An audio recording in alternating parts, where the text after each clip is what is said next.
সুপ্রভাত। আজ 17ই নভেম্বর, জাতীয় মৃগীরোগ দিবস।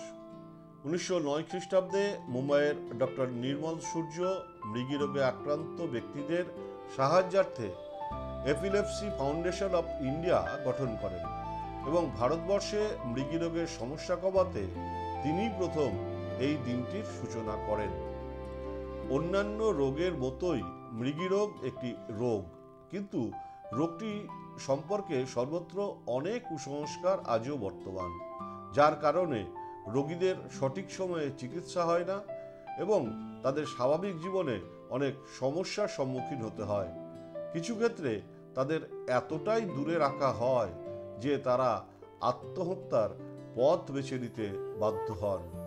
এই কুসংস্কার দূর করার জন্য এবং রোগের চিকিৎসা ও রোগীর প্রতি যত্ন নেওয়ার বিষয়ে জনসাধারণকে সচেতন করতে প্রতি বছর 17ই নভেম্বর জাতীয় মৃগীরোগ দিবস পালিত হয়। ইন্ডিয়ান এপিলেপসি অ্যাসোসিয়েশনের 2009 খ্রিস্টাব্দের তথ্য অনুসারে বিশ্বব্যাপী প্রায় 60 বিলিয়ন মানুষ মৃগীরোগে ভুগেছিলেন। ভারতবর্ষে বর্তমানে 1,20,00,000 মানুষ মৃগীরোগে ভুগছেন, অর্থাৎ বর্তমানে আমাদের দেশে প্রতি হাজারে 5 থেকে 6 জন মৃগীরোগে আক্রান্ত। পাশাপাশি বিশ্ব স্বাস্থ্য সংস্থার তথ্য অনুযায়ী প্রতি বছর বিশ্বজুড়ে প্রায় 2.5 মিলিয়ন মানুষ এই রোগের শিকার হন, অর্থাৎ এই গুরুতর সমস্যাটি ক্রমাগত বৃদ্ধি পাচ্ছে। মৃগীরোগ সম্পর্কে জনসচেতনতা বৃদ্ধিই জাতীয় মৃগীরোগ দিবসের পালনের মূল লক্ষ্য। মৃগীরোগ একটি মস্তিষ্কের স্নায়বিক রোগ যা চিন্তা এবং অনুভূতিকে প্রভাবিত করে, ফলে মাথা ব্যথা, মাথা ঘোরা, খিঁচুনি, স্মৃতিশক্তির সমস্যা এবং অনেক ক্ষেত্রে মৃগী রোগীর জ্ঞান হারানোর মতো ঘটনাও ঘটে। এই রোগে যে কোনো বয়সের সকল সামাজিক স্তরের নারী পুরুষ সকলেই আক্রান্ত হতে পারেন। স্নায়বিক রোগ বংশগত, পরিবেশগত এবং অনেক সময় অন্য রোগের সংক্রমণ থেকেও হতে পারে।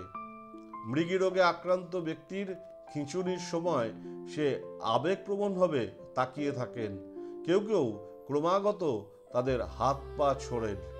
এই লক্ষণগুলি একবার দেখা দিলেই মৃগীরোগ বোঝায় না।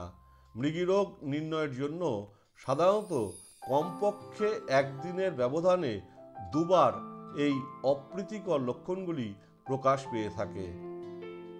মৃগীরোগ সময়মতো সঠিক চিকিৎসা পেলে রোগী সম্পূর্ণ সুস্থ হয়ে স্বাভাবিক জীবনযাপন করতে পারেন। তাই বলবো, মৃগী রোগীকে দেখলে নোংরা চপ্পল না শুকিয়ে রোগীকে নিরাপদ স্থানে নিয়ে যান। অযথা আতঙ্কিত না হয়ে শান্ত থাকুন। ভিড় না করে রোগীকে আরামদায়ক পরিবেশ দিন। রোগীর পরনে আঁটো-সাঁটো পোশাক থাকলে তা আলগা করে দিন, যাতে তার শ্বাস নিতে সুবিধা হয়। রোগীর শরীরে, বিশেষ করে মাথায় যাতে আঘাত না লাগে সেদিকে নজর রাখুন এবং দ্রুত ডাক্তারের কাছে নিয়ে যান।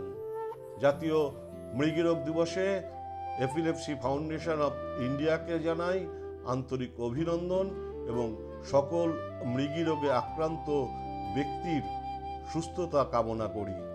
নমস্কার।